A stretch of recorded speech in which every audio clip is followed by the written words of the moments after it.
could already feel the hate in the comment section. This is going to be a very divisive list. We're going to be going over some guys that were really hyped up going into the season that really haven't panned out thus far. But we're also going to be taking a look at some guys that have played particularly well, but I think that might be getting a little blown up. We're going to go position by position. I'm going to give you one at each position. But what's crack-a-lackin'? It's your boy Broshmo, just in case you did not know so. Go ahead, become a bro and subscribe. Leave that thumbs up if you enjoy the content. And as always, like I said, I can't wait to see the hate in the comment section. But let's have that nice, beautiful football discourse. Keep in mind, this is just my opinion. This is what I have seen. I've put to paper. And now I'm telling you, maybe I got it wrong. Maybe I don't. I don't know. Take a look at my past evaluations. I got a track record. It's all in video. Oh boy. But let's go ahead, get this sucker started. This is the hottest take on the list. Desmond Ridder, Cincinnati. I know the dude's playing balls out. He had a great game against Notre Dame. He played very well against Indiana. But I want y'all to keep in mind, man, I've never really been on the Desmond Ridder train. And I'm just still not. He's making some big plays, but I think you still see some inconsistencies with his accuracy. Like going down the field, man. Like he can hit the big play down the field, but coming into this game against Notre Dame, this is from PFF, he's thrown more uncatchable throws than accurate ones on passes of 10 yards or more. That's a lot of what you're going to get in the NFL. Just saying. And I've always thought, man, he's super inaccurate. That's why people kind of comp him to like Josh Allen, which I'm like, okay, that's kind of ridiculous. Let's reel back on that sucker. Let's reel back. I think he reminds me a bit more, especially if you go back and look at his 2020, 2019 tape. He reminds me a bit more of Jalen Hurts mixed with the little Sam Ellinger. For me, the dude's day two. The dude's day two, because the talent is there. I just feel like he's more developmental, man. He really needs to, this season, he's done a good job of cleaning up those turnover-worthy passes. He's done a really great job this season with that. Jalen Hurts did that in his final season there at Oklahoma. And I'm just going to say, with Ridder, if that continues, he should go on a tear. And he really shouldn't get that next big test until, well, bowl season. If Cincinnati makes the playoffs, because they really should. I just imagine that the college committee will screw them again this year. But that will be where he gets his next big test. How will he pan out? How that all goes. So I'm not going to be high on Ridder for a while. Not till January, if he ends up playing particularly well in the college football playoffs. And I know the quarterback class isn't great. A lot of y'all probably expected Kedon Slovis here. Slovis, he played all right this past weekend against Colorado, as he should have. But yeah, no, for me, like, Slovis was already like this second rounder, and now he's kind of in that day two mix already. Like, I get it, Ridder, way bigger ceiling. And he's shown to be a much better decision maker. I just want to see the ball placement. I want to see the accuracy get better. Can we just wait on that? All right. Are we cool? This one might be hot too. At running back, I put Chris Rodriguez Jr., the Kentucky running back. And I love this cat. He might make my top 5 running backs when my position rankings come out at the end of the month. He's definitely top 10. The thing is that I'm holding the brakes on is because the fumbles are worrisome for me. Because he's up there with the top power backs in this class. He's up there with Isaiah Spiller out of Texas A&M. But the fumbling problem just creeped up out of nowhere. He has 4 fumbles on 104 carries this season.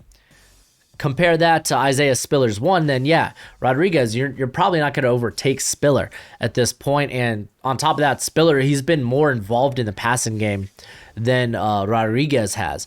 Spiller, he has 13 receptions on 16 targets. He's gone for over 100 yards. Chris, he's only been targeted 5 times. Granted, 5 receptions, 20 yards. But let's be fair. They're power backs. They're not really involved in the passing game. So I feel like they're more third round, maybe at the beginning of round 4. It's kind of where I want those guys. but still, like, I still like, don't get me wrong, I like the cat a lot. 5'11", 224, dude. I love that nice center of gravity, dude. He's nice, he's stocky. The dude runs, and he runs with a mean streak. This has just been unfortunate. Wide receiver, I put Justyn Ross, and I think a lot of us probably could agree, and it's not really, you can't put a lot of it on him. I mean, just this past game, he had 2 targets, 1 reception, 15 yards. Coming off, granted, like coming off the NC State game where he had like 2 touchdowns, the rest of the season's kind of been a dud for him. Now, Clemson's offense has been terrible in general. And you really can't put that on Justyn Ross. The guy, he's come back and he's looked healthy. That was probably one of the first most important things I wanted to see from him. Because I wasn't as high as a lot of people were on him coming into this year. Just because I just see him as a contested catch guy. And one that's okay at the contested catch. He's not much of a separator. I think that's why they put him in the slot. And I mean, yes, the offensive line's been terrible at Clemson. DJ, he's been so inaccurate. So, yeah, it's been tough sledding for Ross, but I'm pretty sure that they put him in the slot. They have him treating him as the big slot, essentially. He's taken 103 slot snaps to 14 out wide, but we know the guy can play out wide. He did it for the other 2 seasons. He was a starter. But when you're put in slot, it's to design free releases off the line, but more importantly, it's to manufacture separation, essentially. Separation's a problem with them. That's just the facts. And for me, it made a lot of sense. Okay, I was like, yeah, okay, that's a great place to put him. This guy's a good contested catch guy. Having him coming up like over the middle through the seams could be deadly. He's 0 for 3 on contested catches, and these are catchable balls, mind you. Not great. Because that's supposed to be the dude's bread and butter. Like, hey, yeah, you're on me like white on rice, but I'm going to catch over you. He hasn't really done that this year. Now, he does have 1 more year of eligibility, so I think there's a good chance we might see him coming back to Clemson and hope like next season, and maybe they turn that offense around. Maybe they do it mid-season. Maybe the offense catches fire or something. I don't know, but for now, Ross is a guy that's probably falling down my rankings personally. At tight end, I got Jalen Watermeyer. He was number 1 for a lot of people. You still see him like as the top tight end in a lot of mocks. You see him creep in the first round. And I think I had him initially when I did like my first mock after the 2021 draft, just because you want to kind of showcase who's the top at your position, like top player at that position. So like you'll throw running backs, maybe you'll throw tight end, offensive interior, guys that typically have lower value. But in the NFL, they're looking for these dynamic playmakers at the tight end position. And Watermeyer he's not that guy. He's not that guy. He already has 3 drop balls on the season on 32 targets.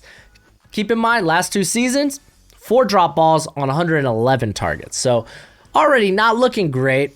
He really is more of this chain mover because he doesn't do a lot after the catch. He's a chain mover. He's a red zone threat. He's actually 4 of 7 on contested catches. But I think what hurts him the most is he has been such a lackluster blocker this season. Like, I liked him because he was kind of a dog last year, right? He was gritty. He played with physicality. Didn't always win, but I liked seeing the effort, and I'm just not seeing that this year from him. He's still a solid tight end. He might be at day 2. I don't know how far I might end up dropping him because this is a really good tight end class. I mean, there's no Kyle Pitts in this tight end class, but it's still it's a very deep tight end class. I think he's a good tight end, just not a game changer in the NFL. And then at tackle, Rasheed Walker. A lot of people were really high on Rasheed Walker out of Penn State coming into the season. And my biggest gripe with him is because he's got great size, the physical tools, they're there. It's just he's so inconsistent. He doesn't show up in big games, and that has been the case this season versus Wisconsin, versus Auburn, versus Indiana. He's allowed 8 pressures and a sack. and this is all on 64 true pass sets, which, if you don't know what a true pass set is, it's basically, it takes the run game out of it. So no play actions, no screens. It's where you know it's a pass play. Bam. But he's averaging a penalty per game. Not great. He's been a good run blocker, but a guy with his physical ability, you expect him to be anyway. But he just feels like a developmental prospect at this point with tremendous upside, unless you got like a real gap-heavy running scheme. I don't see it. He might be like third round for me. Third, maybe fourth even. But yeah. This one hurts. JARRETT Patterson, the center out of Notre Dame. Because I was stupid high on him. I really have a thing for these undersized centers that are like super athletic, and he's plus 300. That's always great. You always get scared with those sub 300 guys, but he's a bit of the same player he was last year. Like, he's been pretty good when, like, in pass protection when he has to go one-on-one with somebody, but anytime he has to deal with strength, he loses instantly almost. Like, technically, very sound. It's just he loses so much to strength. He's also been flagged 5 times this season. He's tied, which is tied for the most in his career. Which, by the way, last time he had 5 penalties on the year. It was his first season as a starter, and that was on 264 more snaps. So, yeah, not a great start. This is kind of feels like this is just a down year for him, unfortunately. So I don't see him being in my top 100. He might be 4th, 5th for me. But yeah, we'll see. We'll see when I start putting all that together. But I've kind of been let down. Notre Dame, it's real easy to look at that squad and be let down by everyone but Kyle Hamilton. So let's start with the defense. I got this guy I hyped up during the offseason as a guy that could break out, and he hasn't. Actually, a lot of these guys I have as guys that I thought would break out and that did not. T'Vondre Sweat out of Texas. I love this dude's size, 6'4", 335. He's actually really, really mobile for a guy his size. I just said with that, I just needed to see him get more snaps. He was more of this rotation role type of guy. And you could tell the guy would take plays off, which is like, okay, you're not a 3-down guy. And it feels like more of the same. He's really been just a rotation player this season. He has 0 pressures on 54 pass rushing snaps. So he's literally not impacting the passing game whatsoever. I don't think it's likely he declares he has another year of eligibility because he has great upside. We just need production. Because at the end of the day, if without that, you're just really a really good run stuff and nose tackle that would be good depth, a good depth piece, a good rotation piece. So that's like firmly puts you in day 3. At edge, I hate this. Brennan Cox, dude. I got the shirts and everything, dude. I got the shirts. I love these shirts. Go check. Just look down below. Look down below. You see all the Broshmo merch you can get. It's beautiful. It's beautiful. Maybe I'll throw a promo code out next week or something. But Brennan Cox, it's not that he's played bad. He has not played bad by any means. It's just in a tackle or in a edge class this stacked, he has not been as dominated as the rest of this class has been.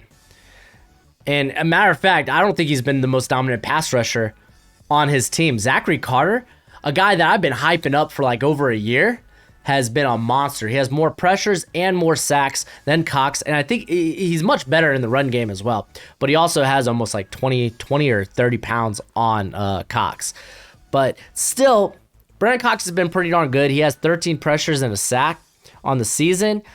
But still, I feel that makes you fringe day 2, early day 3 in a edge class this good. So maybe it turns it around.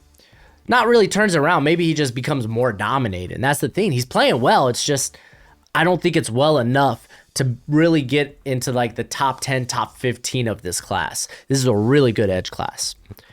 And then at linebacker, Mike Jones. I was hyping up Mike Jones. I was so happy that he transferred from Clemson because he was playing that Isaiah Simmons overhang role that's more like a slot, and he was going to go to LSU and play a more traditional linebacker role. I thought. He has hardly played this season. He's only taken, in his first 5 games, 83 snaps. Coach Ed over there, he just doesn't think Jones is ready to start, and let alone get much playing time, apparently. That was his reason at the beginning of the year in the UCLA game, because I was like, this dude got like 1 snap in the UCLA game. What's up? And that's what Coach O said. He was like, he's still coming along. I don't think he's ready to play on or start for our defense. And it just, he hasn't done any thing this year. I think he's looked good over the 83 snaps he has played. Like, he hasn't missed a tackle, which is huge. This guy had like a 37% missed tackle rate. He's put on weight, by the way, up to 234. But he has 11 tackles, no missed tackles. He's only allowed 3 receptions for 29 yards on the season. It really looks like he's probably going to return, just unless he gets more playing time in the second half magically. Really sucks. I think he's a stupid talented guy. He was one of the best coverage linebackers in college football last season. It really hurts not to see him play, especially seeing guys like Damon Clark, who might end up being like a late day 3 guy, play over him. It kind of hurts. And then at corner, Josh Jobe, Alabama. I'm swinging for the juggler, dude. So, I almost put Andrew Booth on this list because his last couple of games have been kind of rough, but like Jobe just doesn't have the athleticism that Booth has. So it's like, yeah, you're not really touching him at that aspect. And like the 2 guys that I had right before the season ranked at 10 for the cornerbacks was Mikal Wright, the Oregon corner who got destroyed by Ohio State. And then it was Jobe. Those were like my 10A, 10B. And I don't know. I don't know if those guys end up there, man, because this is a good corner class as well. I still think day two, absolutely. Don't get me wrong. I'm not saying this guy's falling down boards. But for Jobe, this year's been so-so, in my opinion. He's allowed 9 receptions on 12 targets for 64 yards through 5 games. That's pretty good. Only has 1 pass breakup. So for a guy that plays, I would say, as physical as he does, I would hope to see more plays on the ball. Like, that's the thing, dude. He doesn't seem like he has good ball skills. But also, he's not able to turn his head around in time. That's kind of a big thing. And guess what? Penalties. The dude's handsy, man. I don't know what to tell you. He can't keep his hands off wide receivers. It's been something he's had throughout his career. He has 5 penalties on the season thus far. He's committed 21 through his career. That's a ton. It's basically a normal occurrence at this point. And then I'm so happy for my safety right here. I put BUBBA BOLDEN from the U. Could have put Brandon Joseph, but I think Joseph's been playing a bit better recently. Not up to the level that I expected after watching his tape last season, but I think he's playing better. For me, BUBBA BOLDEN, he feels a bit like the same player we saw last year. Especially in that opener. You could go back to the watch-along. We did the Miami versus Alabama watch-along because I love watching my Hurricanes just get smashed. I don't know. I'm sadistic that way. But BUBBA BOLDEN had a boneheaded targeting penalty, dude. I think it was Brian Robinson that he went at. Brian Robinson's basically already on the ground, and he just leans in with his head and literally jackhammer him into the ground. It was needless. It was dumb. It was stupid. How he's been on the rest of the season, I think he's been a solid run defender. He has 7 missed tackles on the season, but also he's very active against the run. I think he has 10 stops on the year. He has close to 40 tackles, so that missed tackle rate's not that bad for a guy that active in the run game. It's just he's nothing special in the secondary, dude. If anything, he's a liability at points, and it sucks because this guy, great size and wonderful athletic ability, great length. You want to see him more active in coverage. He has the tools to be a nightmare on the back end. He just hasn't. So he's another guy with another year of eligibility that might end up returning, especially in a safety class. That's pretty darn good. There's a lot of good safeties in this class. But let me know who are some of your letdowns or some guys you think are just getting overblown at this point. That's it for the video. Go ahead, do that YouTube thing. It's always much appreciated. Much obliged. And until next time, you be easy, my friends. Later.